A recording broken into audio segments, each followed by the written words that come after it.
Hello नमस्कार दोस्तों, welcome back my YouTube channel law with Ronit. दोस्तों, अगर आप हमारे चैनल पे नए हैं तो चैनल को सब्सक्राइब करें, वीडियो को लाइक करें और बेल बटन दबाना बिल्कुल ना भूलें, क्योंकि आज से मैं एपीयू के क्वेश्चन पेपर सॉल्व करूंगा। जो प्रीवियस ईयर के क्वेश्चन पेपर हैं एपीयू एग्जामिनेशन में जो आए हैं उन पेपर्स को मैं सॉल्व करूंगा। तो आज ये मेरा फर्स्ट पार्ट है। तो इस फर्स्ट पार्ट को हम स्टार्ट करते हैं बिना किसी देरी के। ये है उत्तर प्रदेश सहायक अभियोजन अधिकारी 2015 का पेपर है, सामान्य ज्ञान एवं विधि की। तो अभी मैं सामान्य ज्ञान का पेपर नहीं डिस्कस करने वाला हूं, अभी मैं लॉ का पेपर डिस्कस करने जा रहा हूं जो कि यूपी एपीओ का है। ये यूपी एपीओ में पेपर आया था, उसी पेपर को हम डिस्कस करने जा रहे हैं। तो सबसे पहले जो हम डिस्कस करेंगे वो इंडियन पीनल कोड से हम डिस्कस करेंगे, क्योंकि इंडियन पीनल कोड का ही क्वेश्चन सबसे ज़्यादा आता है। जो नंबर ऑफ क्वेश्चन होते हैं एपीओ के एग्जामिनेशन में नंबर ऑफ जो क्वेश्चन होते हैं वो 35 आते हैं आईपीसी से। तो आईपीसी पे ही हम ज़्यादा फोकस्ड कर रहे हैं। तो यहाँ पे सबसे पहला क्वेश्चन जो है हमारे पास, भारतीय दंड संहिता की निम्न किस धारा में भीख मांगने के प्रयोजन के लिए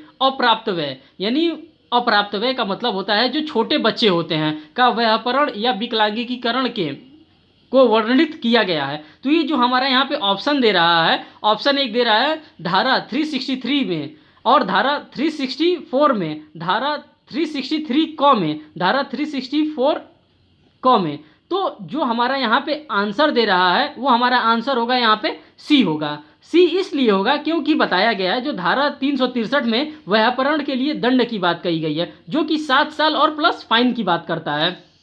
जो व्यापरण के लिए दंड दी गई है वो 7 साल प्लस फाइन की बात करता है। धारा 364 की हम बात करते हैं, हत्या करने के लिए व्यापरण या अपहरण, किसी का हत्या करने के लिए व्यापरण या अपहरण किया जाता है। इसमें जो पनिशमेंट दिया गया है वो लाइफ इम्प्रिजनमेंट दिया है और rigorous punishment extend to 10 year. या तो आजीवन कारावास दिया जाएगा या कठोर कारावास दिया जाएगा या तो एक्सटेंड कर दिया जाएगा उसको 10 साल के लिए। और धारा 364 आईपीसी में ये बताता है। फिर हम बात करते हैं धारा 363 क में क्या कहा है। धारा 363 में ये कहा है भीख मांगने के प्रयोजन के लिए अप्राप्त व्यापरण या अपहरण करना। तो इसमें क्या सजा दिया, इसमें सजा दिया है 10 ईयर प्लस फाइन का सजा दिया। जो हमारा क्वेश्चन पूछा है उस क्वेश्चन का आंसर यही है, धारा 363 क। फिर एक और नीचे दिया है धारा 364 क में, तो मुक्त धन के लिए व्यापरण। तो इसमें जो पनिशमेंट दिया है आईपीसी के द्वारा डेथ और लाइफ इम्प्रिजनमेंट का इसमें पनिशमेंट दिया गया है। अब हम बात करते हैं नेक्स्ट क्वेश्चन पे। जो नेक्स्ट क्वेश्चन है दोस्तों, हम आप लोगों को इसी तरह से एक एक करके इसमें डिफाइन करते जाएंगे। जो भी चीज़ें ज़्यादा से ज़्यादा इसमें जानकारियाँ आपको इस क्वेश्चन से, एक क्वेश्चन से कई क्वेश्चन की जानकारियाँ आपको मिलती रहेंगी। तो भारतीय दंड संहिता की धारा 320 में घोर उपहति के अंतर्गत कितने प्रकार की उपहतियों को शामिल किया गया है। इसमें बताया गया है कि कितने प्रकार की उपहति को शामिल किया गया है ग्रीवियस हर्ट में, जो कि डिफाइन किया गया है आईपीसी के सेक्शन नंबर 320 में। तो इसमें जो पहला है, तो वो जो पहला है उसको पुरुषत्व हरण कहा जाता है, इमैस्कुलेशन कहा जाता है, जिसमें आदमी अक्षम हो जाता है, नपुंसक हो जाता है। इसके बारे में बताया जा रहा है, जो कि ये 8 प्रकार का होता है। यह 8 प्रकार का होता है, उसी के बारे में बता रहा है। पहला है इमैस्कुलेशन, दूसरा है permanent privation of the sight of eye, मतलब दोनों नेत्रों की रोशनी चली जाती है। ग्रीवियस हर्ट में जो दूसरा पॉइंट बता रहा है यहाँ पे, दोनों नेत्रों की रोशनी चली जाती है। फिर तीसरा जो बता रहा है, दोनों में से किसी भी कान को श्रवण शक्ति की अस्थायी विच्छेदन, कान से आदमी बहरा हो जाता है। किसी भी अंग का जोड़ में विच्छेद होना या किसी अंग का टूट जाना। फिर पांचवा है किसी भी अंग या जोड़ की शक्तियों का नाश या अस्थायी हास्य हो जाना, वहाँ से खराब हो जाना। सिर या चेहरे पर विदूषीकरण, या तो सिर फट जाना या तो चेहरा एकदम बेकार हो जाना, किसी के चेहरे को जला देना, काट देना, इस तरह से हो जाता है। जो 7वां पॉइंट बता रहा है अस्थि या दांत का भंग या विसंध। और 8वां बता रहा है कोई उपहति जो जीवन को संकटापन्न करती है या जिसके कारण उपहर्त व्यक्ति 20 दिन तक तीव्र शारीरिक पीड़ा में रहा हो या अपने मामूली काम काज को करने में असमर्थ रहा हो। अगर ये सारी चीज़ें पाई जा रही हैं तो ये ग्रीवियस हर्ट के श्रेणी में आती है, जो कि सेक्शन 320 में डिफाइन किया गया है आईपीसी के। डायरेक्ट ये क्वेश्चन है, इसी तरह डायरेक्ट ये क्वेश्चन पूछ दिया जाता है। अब हम बात करते हैं अगले क्वेश्चन के बारे में। जो अगला हमारा क्वेश्चन है वो क्या कर रहा है, निम्न में से अनवरत अपराध कौन सा है। अनवरत अपराध कौन सा है, कंटिन्यू चलने वाला अपराध कौन सा है। तो यहाँ पे ऑप्शन दिया, पहले दुष्प्रेरण दिया है, फिर बलात्कार दिया है, फिर अपहरण दिया है, फिर चोरी दिया है। तो इसमें सेक्शंस के बारे में नहीं बताया गया था कि किस किस सेक्शन में ये दिया गया है। मैं कोशिश कर रहा हूँ कि मैं आप लोगों को सेक्शन भी बताऊँ, जिससे कि आप लोगों को सेक्शन बार बार सुनने की वजह से सेक्शंस अपने आप लर्न हो जाएंगे। तो जो दुष्प्रेरण के बारे में बताया गया है वो सेक्शन 107 में बताया गया है आईपीसी के। फिर जो बलात्कार के बारे में बताया गया है वो सेक्शन 375 में बताया गया है। 375 में बताया है। यहाँ पे एक इंपॉर्टेंट केस आता है सेक्शन 375 में, Tukaram versus state of Maharashtra का केस आता है। ये भी कभी कभार पूछ लेता है। फिर आगे हम जो बात करते हैं, जो हमारा ऑप्शन सही होगा, ये ऑप्शन यहाँ पे सी वाला ऑप्शन सही होगा, जिसको अपहरण की बात की जाती है। जो कंटिन्यू अपराध होता है, जो लगातार होने वाला अपराध है, वो अपहरण है, जो कि डिफाइन किया जाता है सेक्शन 362 में डिफाइन करता है। फिर चोरी की हम बात करते हैं, जो कि डिफाइन करता है आईपीसी के सेक्शन 378 में। यहाँ पे एक बहुत इंपॉर्टेंट केस लॉ आता है सेक्शन 378 में, केएन मेहरा का केस आता है। केएन मेहरा का केस लॉ जो होता है वो बहुत इंपॉर्टेंट केस लॉ होता है चोरी के लिए। ठीक, आगे इसके हम डेफिनेशन में देखते हैं कि क्या इसको डिफाइन किया गया है। धारा 362 के अधीन अपहरण का अपराध निरंतर जारी रहने वाला कंटिन्यूइंग अपराध होता है, जबकि व्यापहरण का अपराध एक बार में पूरा हो जाने वाला अपराध है। यहाँ पे इसको डिफाइन भी कर दिया गया है इस क्वेश्चन को। ठीक, अगर आगे हम दूसरे क्वेश्चन की हम बात करने जा रहे हैं। जो दूसरा क्वेश्चन है हमारा, ये है हमारा ये क्वेश्चन नंबर 54। इसमें क्या बात कर रहा है, भारतीय दंड संहिता के अधीन, भारतीय दंड संहिता के अधीन निम्नलिखित में से कौन सुमेलित नहीं है। जो ठग है, जो यहाँ पे ठग डिफाइन किया जा रहा है, वो ठग सुमेलित नहीं है। अब बात पूछ रहा है कि कौन ऐसा चीज़ है कि जो कि सुमेलित नहीं है। सुमेलित का तात्पर्य ये हो जाता है कि कौन उससे मेल नहीं खा रहा है। ठीक, तो यहाँ पे जो बताया जाए, जो ठग है वो धारा 309 में नहीं डिफाइन किया गया। जो ठग को हम लोग डिफाइन करते हैं वो 320 में, 309 में नहीं डिफाइन किया जाता है। जो ठग को हम डिफाइन करते हैं वो सेक्शन 310 में डिफाइन करते हैं आईपीसी के। जो सिक्के का कूटकरण है वो धारा 231 में डिफाइन किया गया है। जो रिश्वत के बारे में बताया जा रहा है, रिलेटेड टू, रिश्वत के बारे में जो रिलेट करता है उसके बारे में बता रहा है धारा 171 ख। जो ये रिश्वत की बात करता है, ये रिश्वत वाला जो पोर्शन है ये रिलेटेड है इलेक्शन से। जब इलेक्शन होता है उससे रिलेटेड है रिश्वत वाला। फिर लिंग की बात की जा रही है, जो कि धारा 8 में बताया है, ही शब्द के लिए फॉर मेल और फीमेल के लिए ही शब्द इस्तेमाल किया जाता है। अब इसके हम डिस्क्रिप्शन को पढ़ते हैं। डिस्क्रिप्शन में क्या दिया है, डिस्क्रिप्शन में ये दिया है कि भारतीय दंड संहिता की धारा 310 में ठग शब्द को निम्नलिखित प्रकार से वर्णित किया गया है, परिभाषित किया गया है, जो कि इस प्रकार इस अधिनियम में पारित होने के पश्चात किसी समय हत्या द्वारा या हत्या सहित लूट या शिशुओं की चोरी करने के प्रयोजन के लिए अन्य व्यक्ति या व्यक्तियों के असभ्य सहयुक्त रहता है, वह ठग है। धारा 309 आत्महत्या करने के प्रयत्न से संबंधित है। तो यहाँ पे इसके डिस्क्रिप्शन से पता चल गया कि जो सेक्शन 309 है वो आत्महत्या करने के प्रयत्न से संबंधित है, और जो सेक्शन 310 है वो ठग से रिलेटेड है। यहाँ पे सिंपल क्वेश्चन पूछा जाता है एपीओ के एग्जामिनेशन में आईपीसी से। अब हम बात करते हैं जो नेक्स्ट क्वेश्चन है, एक बीमा कंपनी से पैसा वसूलने के लिए जानबूझकर अपनी बीमाशुदा दुकान में आग लगा देता है। ने कौन सा अपराध किया है? ने जो यहाँ पे अपराध किया है वो छल का अपराध किया है। छल के द्वारा सोच रहा है कि बीमा कंपनी से अब हमको क्या मिल जाएगा, अब हमको एक मुफ्त रकम मिल जाएगी, और अपने दुकान में उसने आग लगा दिया। यहाँ पे जो ऑप्शन होगा आपका छल होगा। फिर हम नेक्स्ट क्वेश्चन की बात करते हैं, निम्न पर विचार कीजिए। जो यहाँ पे ये क्वेश्चन आता है, निम्न पर विचार कीजिए।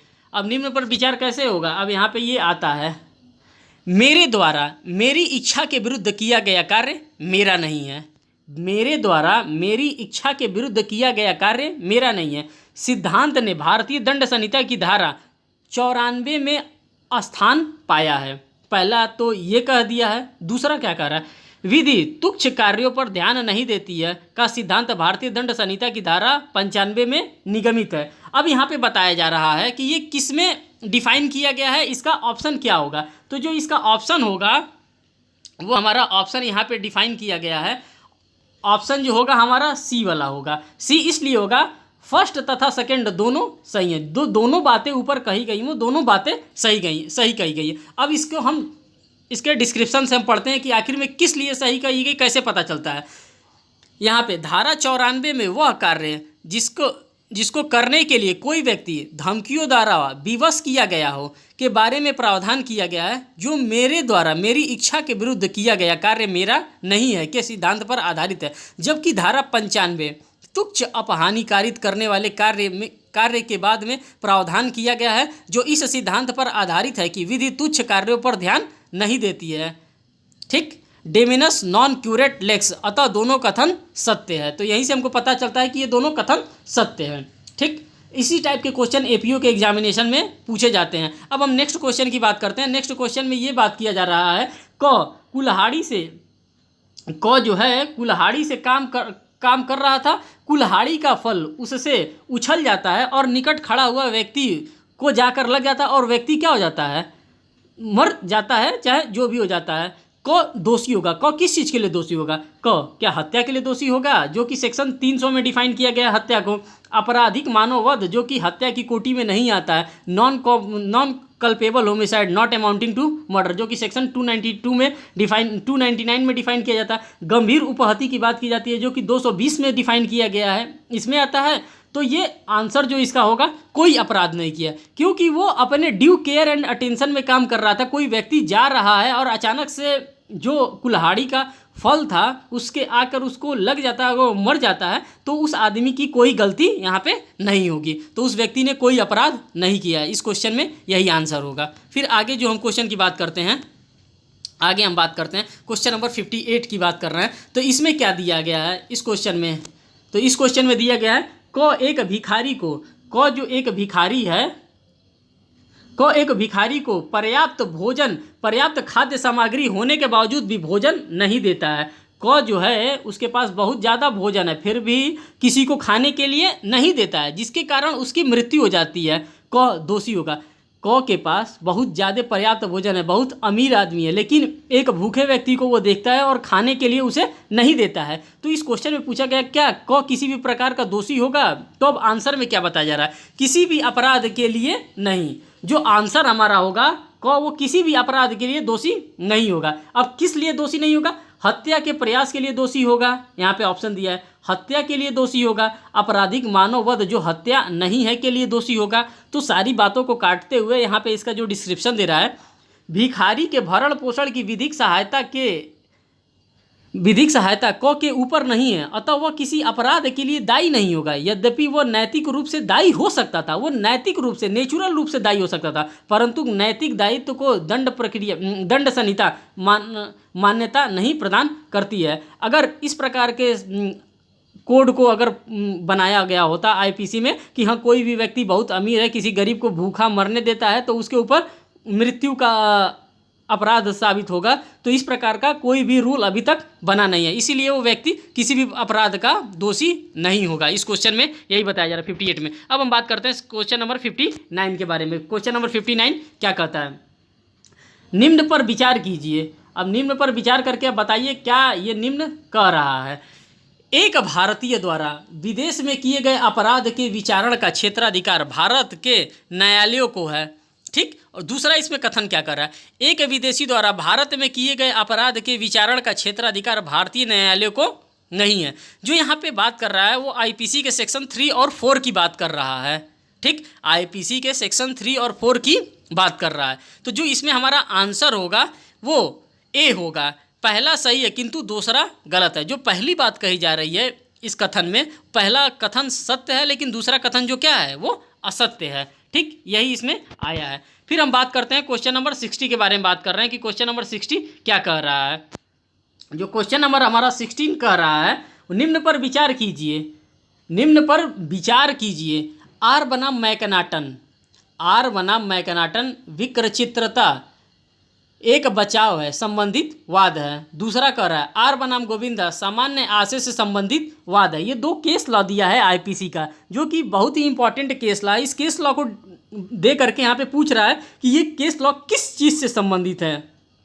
तो जो आर बनाम मैकनाटन का केस है वो आईपीसी के सेक्शन नंबर 84 से संबंधित है, जो कि इसमें 3 बातों को बताया गया था। वो व्यक्ति इडियट बाय बर्थ, जो व्यक्ति जन्म से ही थोड़ा सा पागल हो, इडियट बाय बर्थ, जो लुनेसी के कारण किसी को कोई शौक लग गया हो, उसके कारण अगर वो थोड़ा सा डिस्टर्ब हो गया हो, और तीसरी बात जो बताई जा रही है, डिजीज़ लाइक, जैसे आप लोगों ने गजनी मूवी देखा था, गजनी मूवी में वो 15 मिनट के लिए शॉर्ट टर्म मेमोरी लॉस हो जाता था, तो इस चीज़ के बारे में बताया गया है, जो कि आर बनाम मैकनॉटन के केस में बताया जा रहा है। तो ये तो बात सही कह रहा है, जो फर्स्ट वाला बात कर रहा है, इसका जो आंसर होगा वो ए होगा। फर्स्ट सही है, किंतु जो सेकेंड वाला है वो गलत है। ये सामान्य आशय से रिलेटेड सेकेंड वाला जो केस है आर बनाम गोविंदा, ये सामान्य आशय से रिलेटेड नहीं है, ये रिलेटेड है, इसको डिफाइन किया गया है कल्पेबल होमोसाइड से। Culpable homicide not amounting to murder, culpable homicide and murder में इसको डिफाइन किया गया आर बनाम गोविंदा के केस को, जो कि सेक्शन 300 में और सेक्शन 299 में ये फॉल करता है। तो यहाँ पे दिखा रहा है, जो इसका डिस्क्रिप्शन है, डिस्क्रिप्शन में बता रहा है, आर बनाम मैकनाटन का वाद भारतीय दंड संहिता की धारा 84 पर आधारित है, जो कि चित्त विकृतता के बारे में बचाव का प्रावधान करती है, जबकि आर बनाम गोविंदा का वाद आपराधिक मानववध धारा 299 तथा हत्या धारा 300 के बीच अंतर पर आधारित है। यही इस क्वेश्चन को डिफाइन कर रहा था, क्वेश्चन नंबर 60 को। अब हम बात करते हैं क्वेश्चन नंबर 61 की, कि क्वेश्चन नंबर 61 में क्या कहा जा रहा है। निम्न पर विचार कीजिए और बताइए